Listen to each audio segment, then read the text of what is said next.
Today we are going to be discussing the hot topic of exercise. All right, so I get to kick this one off, and exercise, one of my favorite topics, passion for me, and food to my soul. I think I am amongst other individuals. But there's a bit of controversy and overwhelm sometimes when it comes to exercise. A couple key things I hope we can address today. Women should lift heavy weights, talking a little bit about what that means, and even does it really have to be heavy? Where do we start? And all just something that we have chatted about, thanks to my big bro who got me doing RDLs when I was 8. But just really thinking about what environmental things and even technology that we can use to leverage our exercise. So maybe, Amber, I'll start with you. If you want to give us some insight on how you use your technology. You have shown you use several elements of technology. How that helps you get started. Oh gosh, that's a big question. I don't actually know if the technology helps get started. It definitely provides more anxiety and more questions. I have the Whoop, the Ultrahuman, I've tried the Aura and the Garmin. The things that I find fascinating are how HRV changes throughout the month and resting heart rate changes throughout the month. The things I never pay attention to, and you were saying this about your husband yesterday too, is when my Garmin says rest day, normally I'm like, F you, Garmin, I need to go for a run. So even though I wear all of them, it's more about the curiosity on what data they're tracking. The thing that I do love is the community that comes with some of these, because I find that it's not so much, the personal data is interesting for me to see what the trends are with what my cycle is and then what I'm doing in fitness and exercise. But the thing that motivates me is the community that comes with them. So things like the leaderboard in Whoop or the forum to talk to other people and to get tips. And that's more the data that I pull from the wearables that helps educate some of it. That's great. Yeah, I always hate when it tells me I need a rest day because we don't need that.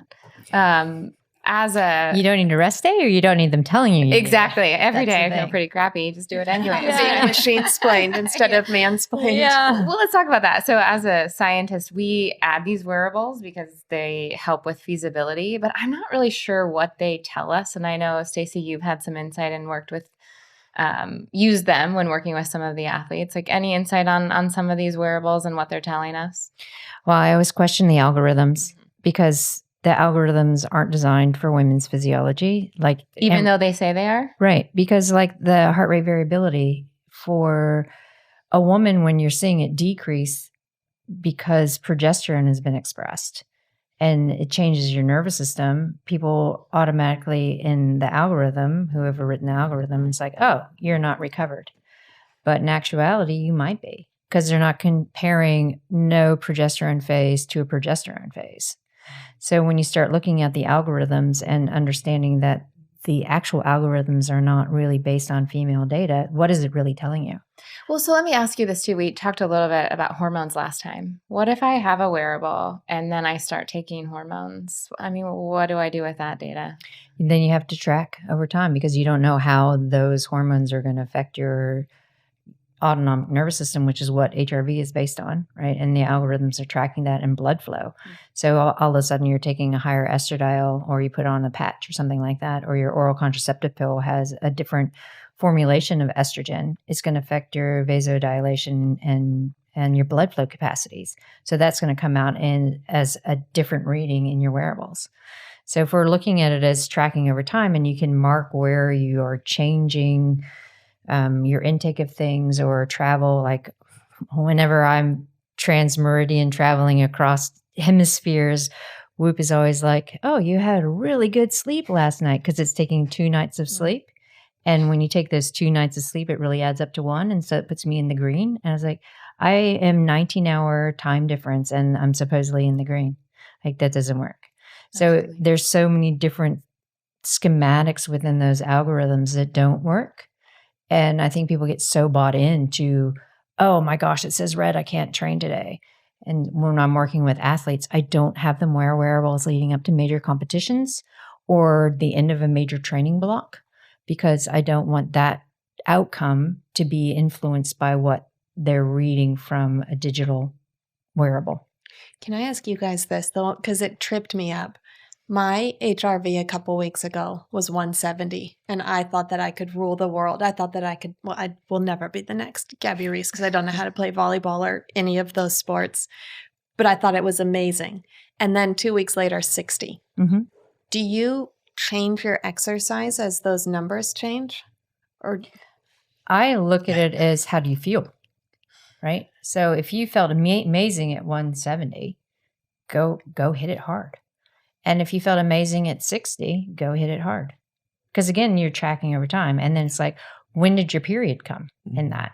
Because some women will never look recovered the week before their period starts.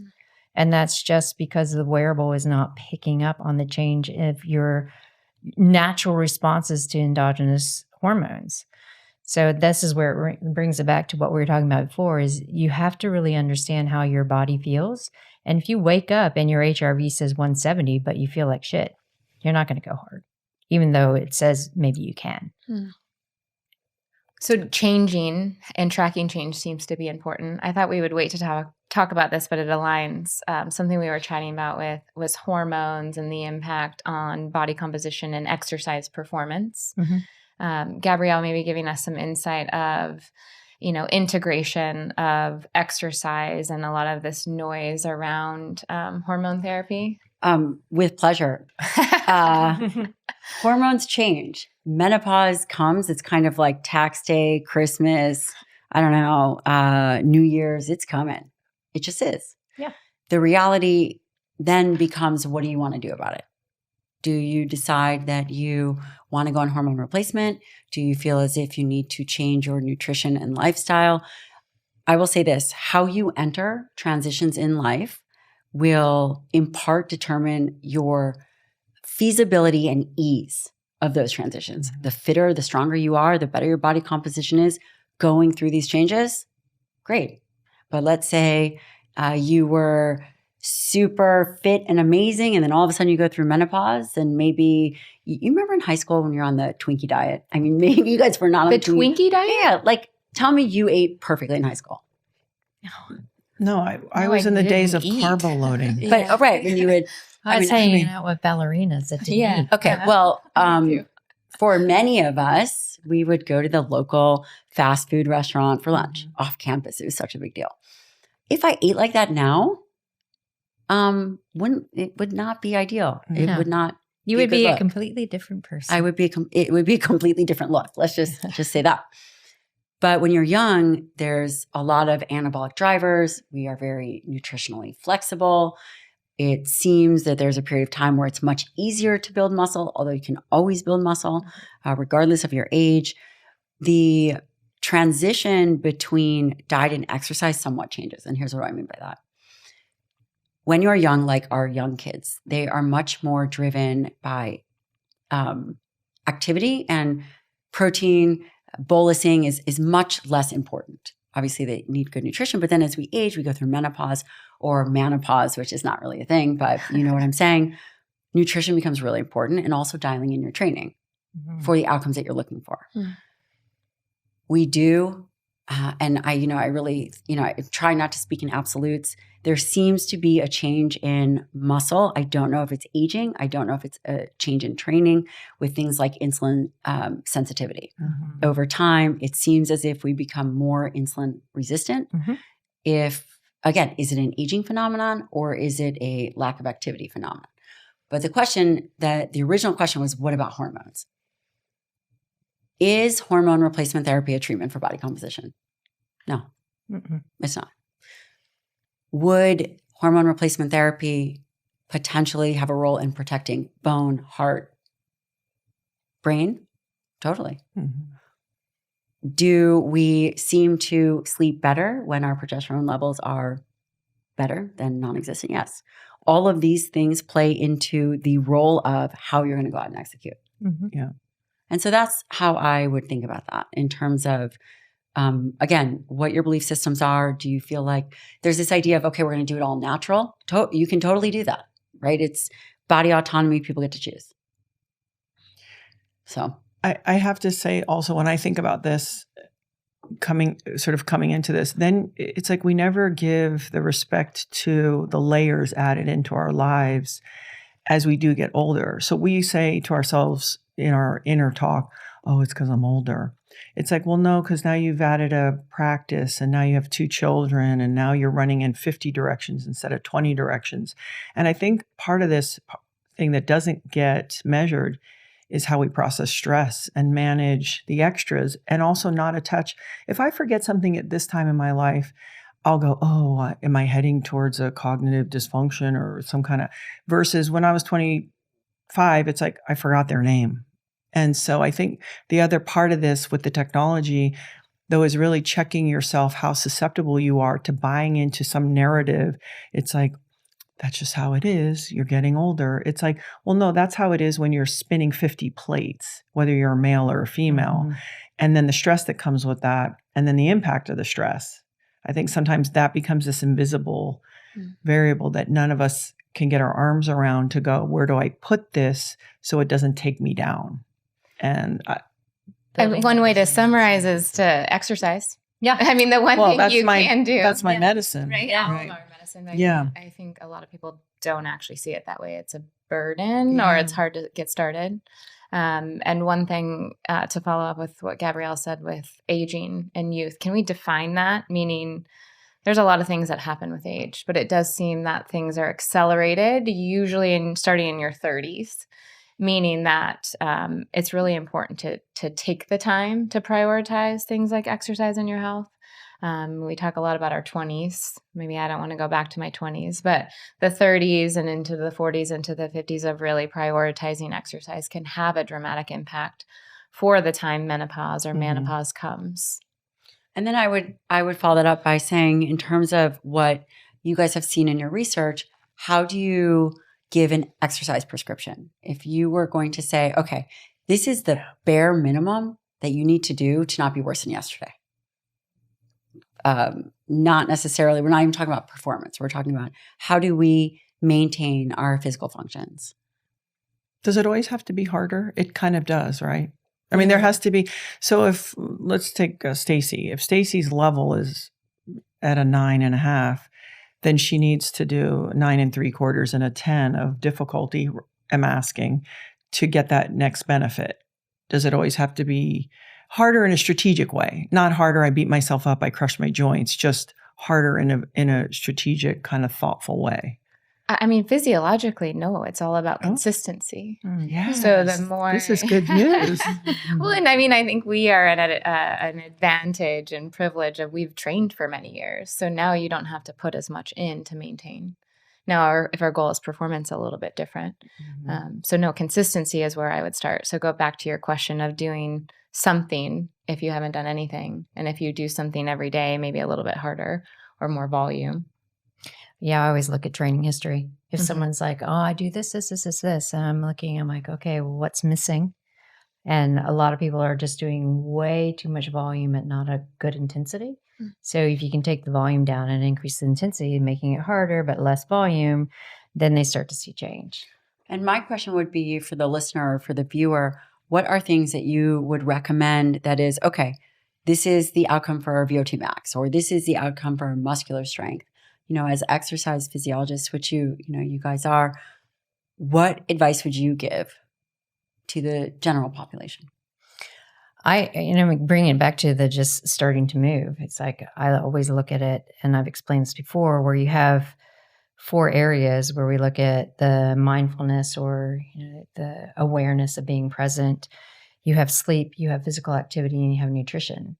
And if you're not paying attention to your stress, then your sleep suffers. If your sleep suffers, you can't really make any kind of change. So if we're talking about physical activity and how we get started, it's not about the measurement of strength. It's about, okay, how does what you do improve your sleep? Because if we're improving our sleep, then we can make mindful changes because we have a better stress resilience.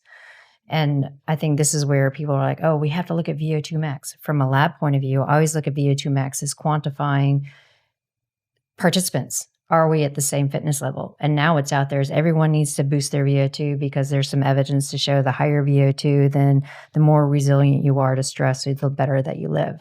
It's like, but how can you really measure VO2? You can't unless you push yourself really, really to your absolute max under controlled lab conditions. So I wouldn't tell someone you need to go measure your VO2 max unless they're being a lab participant. As strength, it's like, okay, well, what can you lift today? And then what can over consistency do in 3 months? So again, it's a tracking thing. Every little bit of strength that you increase and the better aerobic outcome you have or anaerobic outcome, the better you are at stress resilience. And that's what it comes down to. How do you measure those outcomes?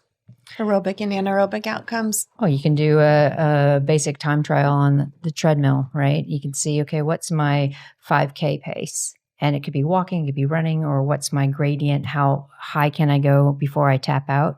So there are individual markers that you can put down. So if I'm not a runner, I'm not going to do a 5K run on the treadmill. Maybe I'm going to see kettlebell swings. Like how many can I do at 16 kilo? Oh, I'm really good. I can do 25 nonstop, 16 kilo. How many can I do with 20? I can do 5. Okay, well, I'm going to move up and work to see if I can move up to doing 20 or 25 with the 20 kilo. So there's those variables within, and you're going to be able to measure your anaerobic capacity because doing 25 kettlebell swings is that top end and it's hard. I love that. You said something that I want to double down on for just a second, which was exercise as a prescription. And I've been looking at a lot of the trends in spend on Ozempic and other obesity drugs, and then the cost of obesity. Obesity is higher than it's ever been before. Mental health worse than it's ever been before, which is terrifying in the world. And the thing that I'm excited about is things like TrueMed or using pre-tax dollars for fitness. Are you all seeing this come through in your various practices with people knowing that they can use that to get started? Meaning, I feel excited because I think that if people can have low to no cost of entry in fitness, they'll get started, but maybe that's a farce. I like it from an economics perspective. Are you seeing any impact on that where people are actually looking at exercise as a prescription? I think that people that are interested in body composition and longevity always do. I don't know if we have great answers. I mean, I'm curious as to what Abbie says. When our patients come through, we want them doing some kind of resistance training. 3 to 4 days a week, it's non-negotiable. If you want to have a good metabolic profile, we need you to have healthy skeletal muscle. Period, end of story. And that would be a prescription. That's like, okay, well, we want your blood pressure to be 120/80. Let's rock and roll. Then, from our perspective, what we believe the next step would be some kind of high intensity, maybe zone, I want to say zone 5, but some kind of thing where people are breathing heavy for a period of time. And I think the data is really good. Again, we do not typically recommend long endurance unless you love it. I mean, my husband is now into running marathons. Oh, Which, really? yeah. Awesome. What happened to High Rocks? Oh, that's his next thing. But he wants to do all the marathons. So he's doing Chicago next, I guess Germany. The Big 7. Yeah, he's doing something like that. They just added Sydney, which Don't tell him. Just please. he can still get the 6 No. without the Yeah, we're 7 doing on that. there. But again, endurance, this whole zone 2 moment, the moment, I think that there's other ways to get to that outcome. And I think the data would support that. Resistance training, some kind of high intensity, whether it's breathing heavy. And then, I'm happy with those 2 things. I'm sure that there are other things like various planes of movement and all these other things, but that's what I want. Yeah. For non-negotiable. Yeah. And I'll say one more thing. Progressive stimulus. Yes. There is, yes, progressive overload, but for example, my 72-year-old mom, I don't necessarily need her to push another plate on the sled. I might want her to increase her volume or, I don't know, increase her rest periods or whatever, or increase another day. It doesn't just have to be load. And you be creative. Yep. I think you mentioned something important, and this will come in with nutrition, but if anyone's saying only do one mode of exercise or remove others, it's a bit of a red flag. And when we think about, yes, everyone should be doing resistance training and doing some sort of aerobic work, I also agree that, prioritizing higher intensity is going to give us a bigger bang for our buck, but we also have to remember feasibility. So if you enjoy running, then run. I think it's that other, if you don't enjoy resistance training, I would still say lift. Yeah.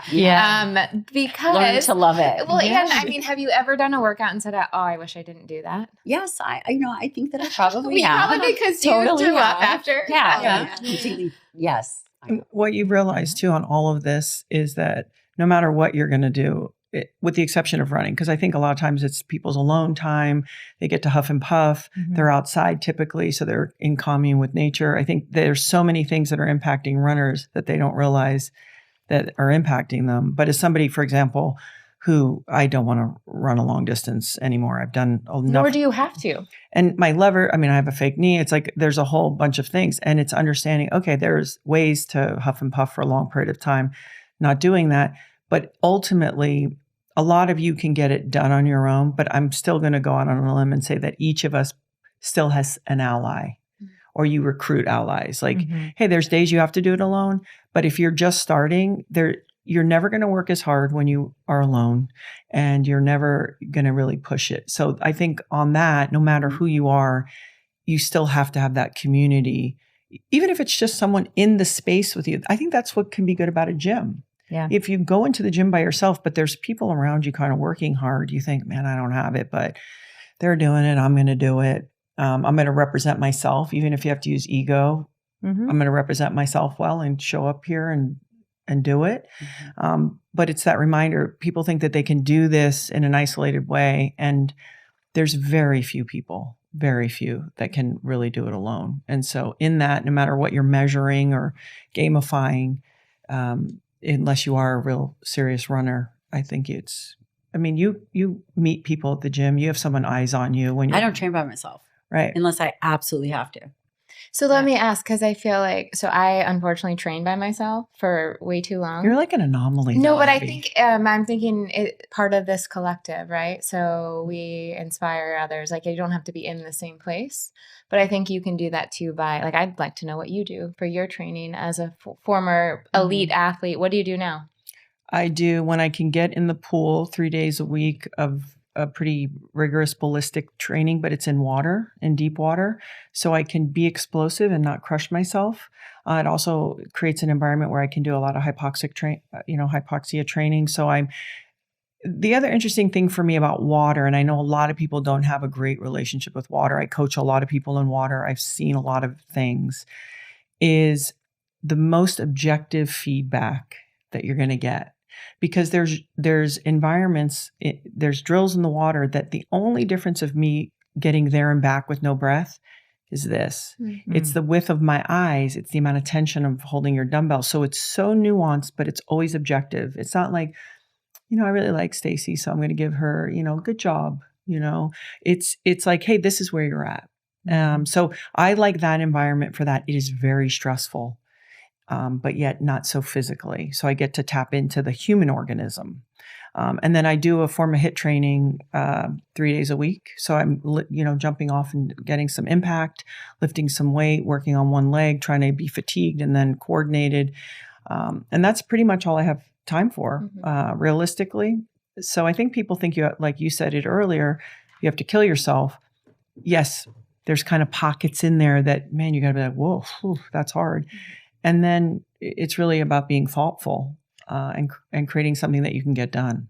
What is ballistic and hypoxia? I forget So the other word. A lot of times what happens is we either never start jumping or doing sort of really hyper explosive things.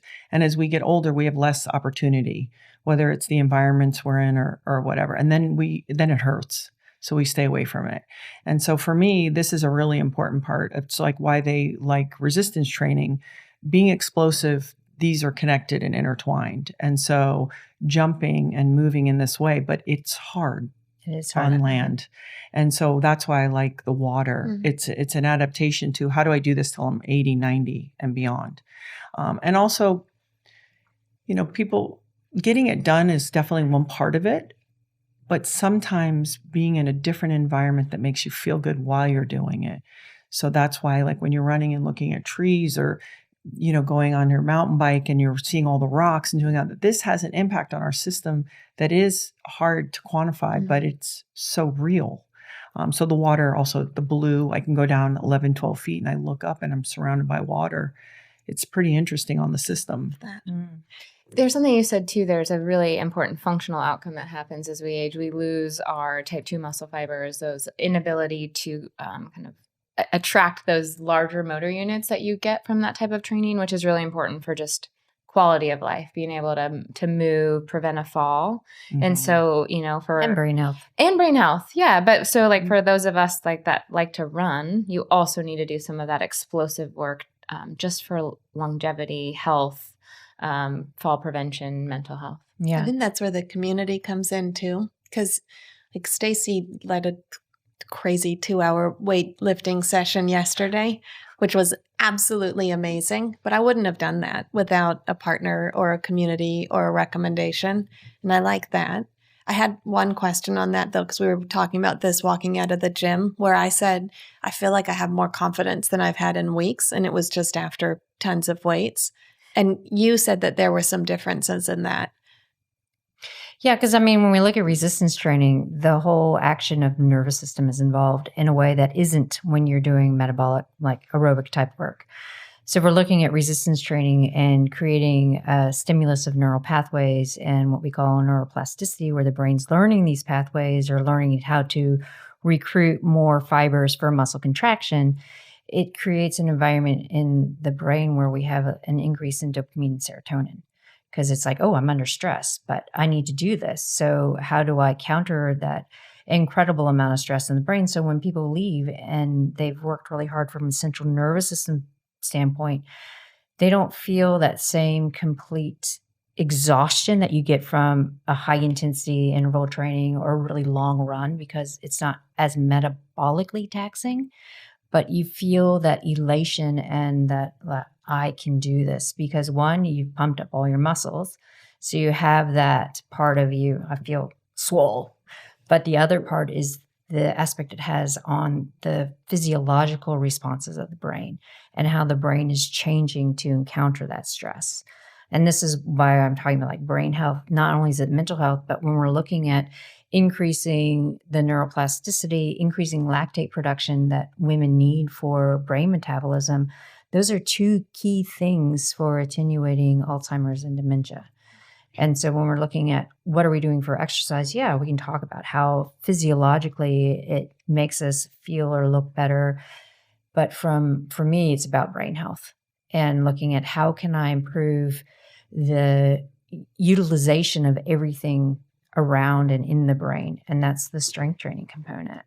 Can I go back to something you said? You said you guys did a 2-hour workout.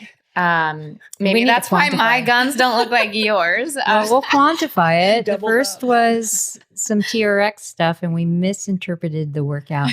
No, that's great. And then the second part was just a little bit of a circuit. So we were in the gym for 2 hours, but we didn't work out. for Yeah, 2 not back well, to so back. let me ask you this. Like, maybe we can go. How long do you train every day or most frequently? Because I know I do not have 2 hours. Gabrielle, how long do you train? 3 to 4 days a week for an hour. And then the other days I do something at least 30 minutes. But But what's also, the other, the other what's thing, the other I- when you say that? So 3 to 4 days, typically 3 days a week are solo, full body movements. Saturday, I have more high intensity interval stuff like the Airdyne. Maybe I'll throw in some ski erg, just some really fun stuff, maybe some bag throws, just things that are really fun. I probably will get myself injured, so I try to just do that on Saturday. The other days, for example, yesterday my schedule was crazy.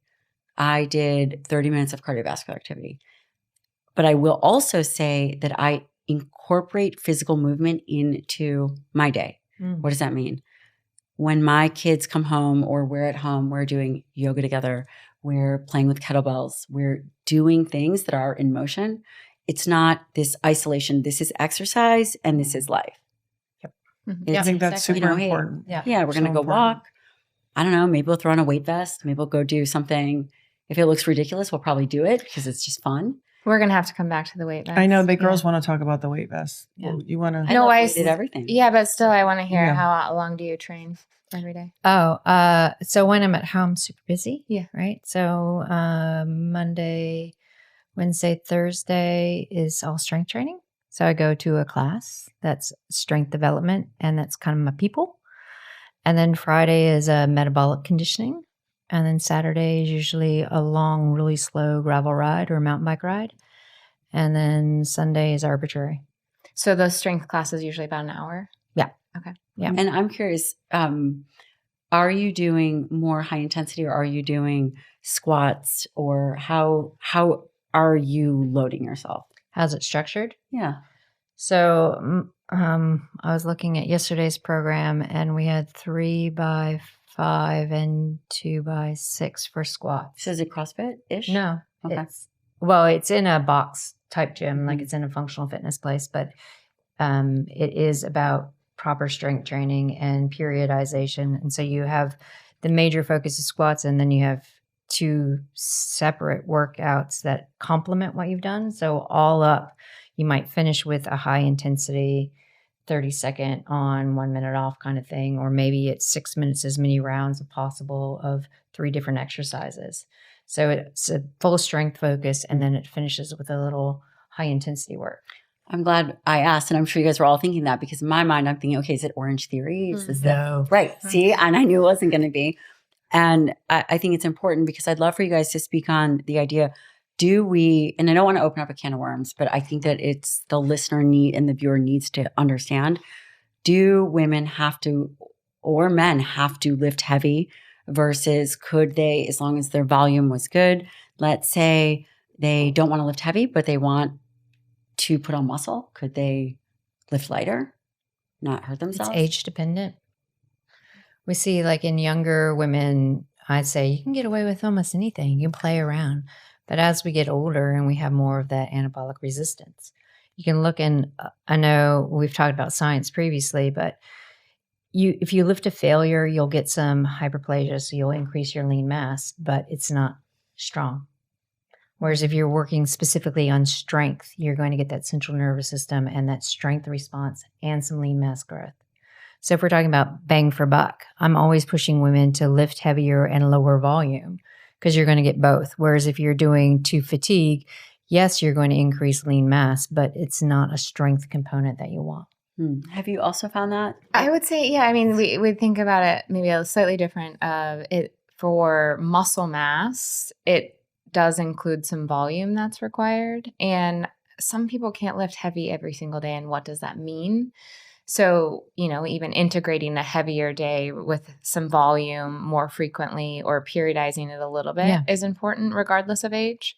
And there's good data that says lower weight, higher volume can be helpful. I don't have time for that.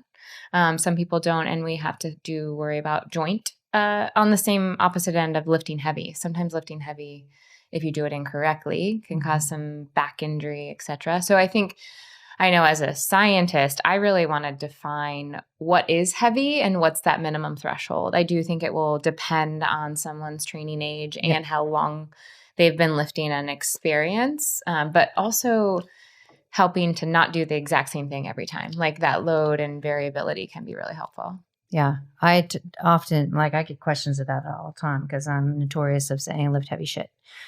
And I don't ever want someone to say, oh, I heard that I have to go lift heavy, and they go and they get injured. I was like, it's a phase in. So maybe you do have to start with 10 to 12 reps and learn how to move the body and learn how to lift. Because really, it takes a year to 18 months to learn how to lift heavy properly. And it is a learning curve. And it's like, okay, well, first, how does your body move? What's your range of motion? Where are the sticky points? How are you going to get injured? Well, we don't want you just to do body weight. We want you to add load. So as you're learning how your body moves, you're also adding load and periodization, like you're talking about. What about cluster sets? People are like, what are cluster sets? It's like, okay, well, maybe you do 2 and a pause, 2 and a pause, 2 and a pause. Then that's 6 under heavier load than you would have been able to do if you were trying to do a straight 6. So there's ways of manipulating to get what you want, but trying to have a blanket statement of you have to do X on Monday, X on Tuesday, X on Wednesday, it's totally off the table, because you can't. Another practical takeaway we've used in the lab a lot is using 6 to 8 repetitions as our goal. And if you do up to 10, then adding more resistance or load, so that as your muscle adapts. there's a lot of ways to approach it, but how do you quantify heavy? Well, 6 to 10 reps. You shouldn't, if you can do more than that, then the load might not be heavy enough, would be heavy. Do you use reps in reserve at all? Because every day someone comes in, they feel a little bit different. Yeah. Or we track that. So then if they have additional or can do additional reps, we would increase the weight. Can you explain what that means? Reps in reserve? So it's a way of quantifying what that load is on your body on the day. Mm-hmm. So if you go in and I say, I want 2 reps in reserve. So that means you do 6 and you could possibly do 2 more at that load with proper form before you're taxed out. So that's a heavy load. If we say we want 5 reps in reserve, maybe you're doing 6 reps and you're like, yeah, I can do 5 more without a problem. But it's a way, it's kind of like sessional rating of perceived exertion, but for quantifying load. Because people will go in and say, I couldn't deadlift that 100 kilos today. Why couldn't I? Well, what could you do? Could you do 90 with 2 reps in reserve? Yeah. Okay. Well, that's a heavy load and your body's going to respond appropriately. Somebody said this to me once, and I thought it made sense that the body doesn't know the number, it just knows the load. Right. And I think that's super important. And I actually would say that to men more than even women. They get so caught up in the number. It's like your body only knows work. And that's, I think, really important to go in with that feeling of don't worry so much about the numbers. The only other thing in coaching a lot of people is most people, and I'm always navigating this, don't have correct form. Mm-hmm. Very few people, it's like why I love Kelly Starrett. I'm like, F you and your squat form. You know what I mean? Like very few people have that, spine form. Yeah. It's like, okay, congratulations. So I think what I'd love to hear from you guys is for people who aren't even aware they don't squat correctly. What's the best integration of that? Because as you load, that's really where you want to be dependent on that good form. Well, before we do that, I really want to understand. So from what I hear that you're saying is that heavy is relative, right? Is that what I'm hearing you say? That we could, because I come from the geriatric, so I did my fellowship in geriatrics. So I was always thinking, okay, well, what is the data for this group? Maybe some of them have trained, some of them haven't trained. And what we saw was whether they could lift heavy, which would be relative to them, but they could also lift with higher volume, lighter weights, and they would still get the same result. And I think that there was this strength hypertrophy continuum. So how does the listener think about it? Because they're at home thinking, okay, so I have to lift heavy, but do I, or couldn't we just, wouldn't 10 reps be adequate for if their outcome is maintaining or building mass, like maintaining strength, maintaining muscle mass, or even building? I also look at the brain component in the older population, right? So like I was saying with strength training, if you're working central nervous system, which are the heavier loads, lower reps, then it does play in the neural pathways, and it really does help with the dementia and the cognitive decline. If we start going higher volume, lower load, then it's not as taxing for the central nervous system, so you reduce that neuroplasticity.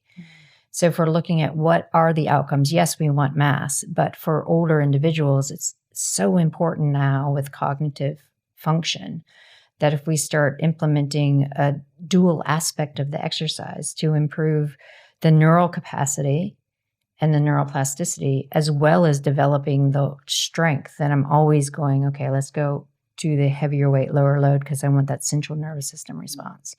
And we see in some of the research coming out in the older populations where they're all like, can't lift heavy, it's scary, that given the opportunity with proper guidance and machines and the relative heaviness, that they actually do a lot better and have better cognitive function if they're lifting the heavier loads and not as many reps. But you're saying you came back to we're talking about optimization versus maintaining. And so you asked 10 repetitions. Can you get benefit from that? Absolutely. Resistance training is anabolic. So I feel there's a lot of nuance, but at the end of the day, picking up weights and with some proper form is going to be really important. Yeah. And that's where I think the machines, because I was always, I wouldn't say opposed to machines, but you're always kind of guided away from them. But I'm not sure. I think it was you maybe who would have told me years ago, like, hey, if that's the better, safer starting point. It's all high ground. Mhm. That comes from Dr. Pat Davidson. Yeah. We use machines all the time. Yeah. And we use machines in research. I don't know if you guys, but we. I'm not making anyone squat in the lab. Now I'm going to put them on a machine or a leg press. And they're really, and right now there seems to be this influence that machines are bad. You have to do, in my mind, all training is functional training. You're not training to become better at exercise. We're training to become better at life. Yeah. Whether it's machines or you name it, squatting your kid, fine. But machines allow for proper form, very low injury risk mitigation. Only if you can get the machine to fit you. I was And then just gonna that's ask the that. problem. Where most of the machines have been designed for a 6 foot tall, 180 pound guy. I put in the booster chairs all the time. Okay, there you go. But that's not readily available. That's the thing. I mean, I'm too long for a lot of the machines. Yeah. It's always interesting. I get pinched on some of my angles for sure. yeah. So you just give it a workaround if you're on the other sides of the. Yeah, on the other spectrums. Yeah.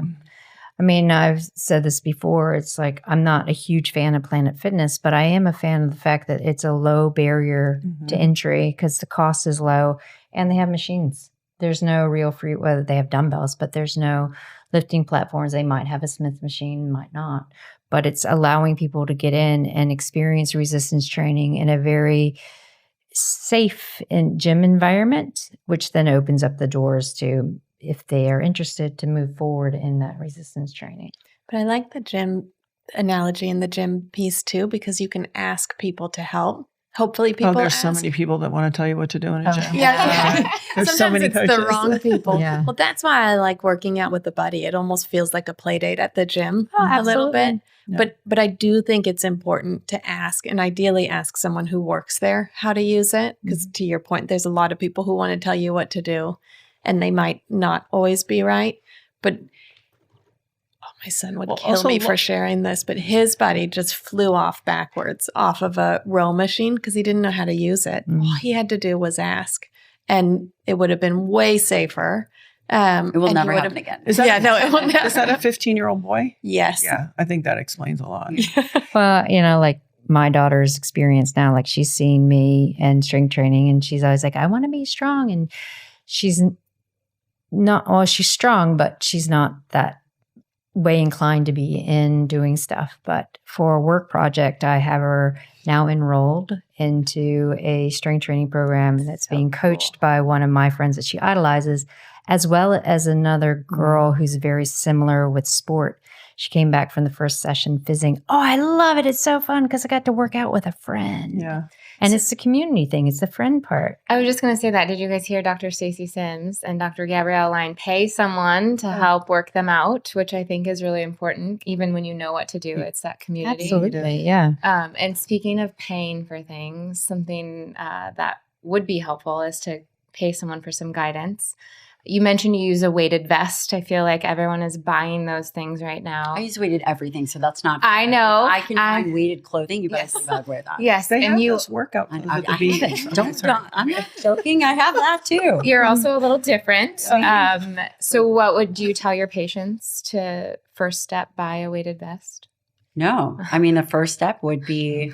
She's setting you up. Oh, she is. No, I'm not. I wanted your I don't actual mind- I opinion. don't mind didn't know because- the answer. Because we're definitely going to close out, I think, on what you feel is the best. Because I do believe that that's really important in terms of training. I believe that moving with load should be just part of every day. Mhm. I mean, whether it's with a weighted vest or you're carrying your groceries, I don't care. Just bring it.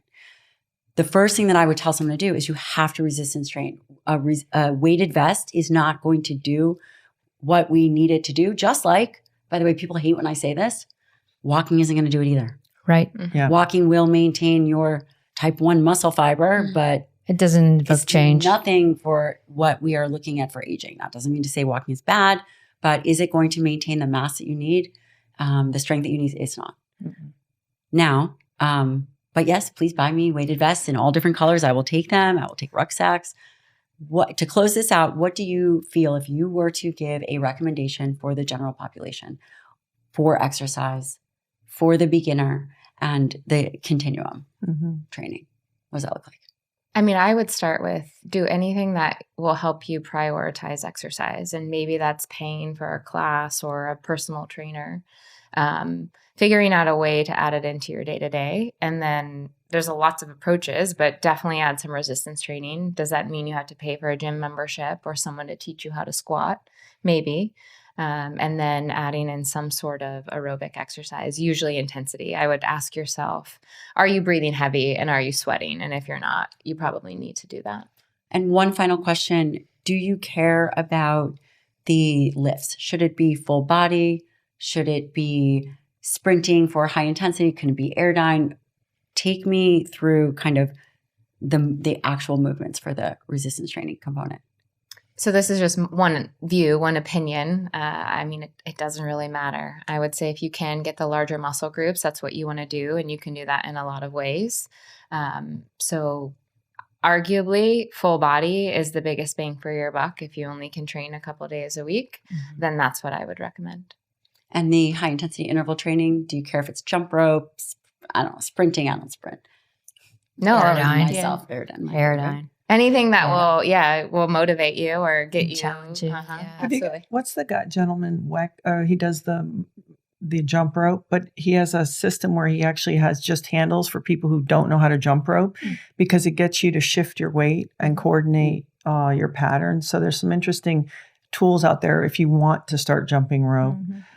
Which is a low cost entry. It you is. can do it in your Absolutely. office. Yep, that's right. And Abbie was talking about when we were talking offline that really one strategy would be a minute on, right? You go for a minute and then, I don't know, is it followed by a minute rest? Or Yeah, a lot of our work has looked at a minute on, a minute off for 10 times, just because it's very feasible and very effective. You can do anything for a minute. So a minute hard, something that you couldn't sustain for a minute and 20, and then rest a minute. And that seems to be very doable and lots of different populations. I think that's great. So basically the summary here has been train. There's no excuses. It doesn't have to be perfect, but you have to get it done. With a friend, I guess. With Yeah, a friend, with a friend. with a swim buddy. That's right. With a swim buddy, swimming.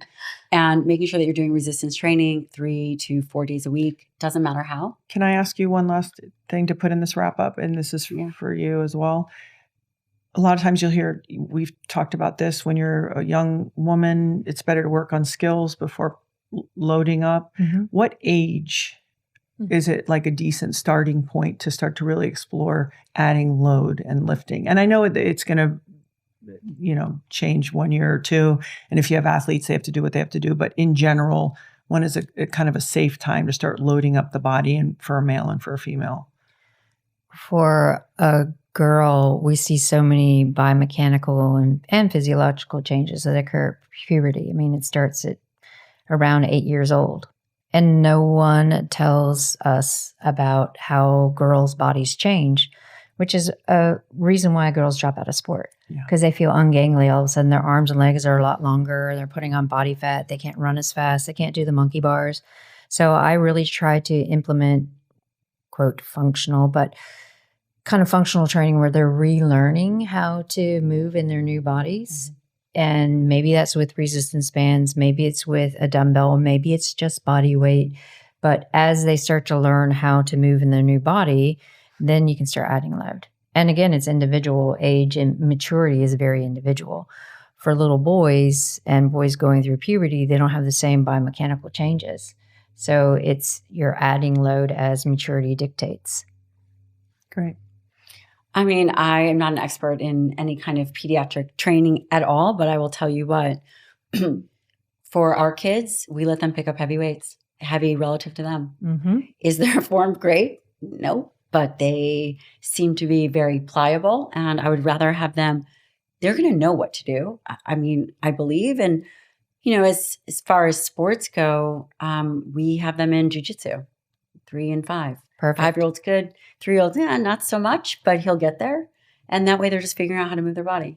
But I will say one more thing. As parents and just the landscape of children growing up, nobody thinks twice about a kid on an iPad.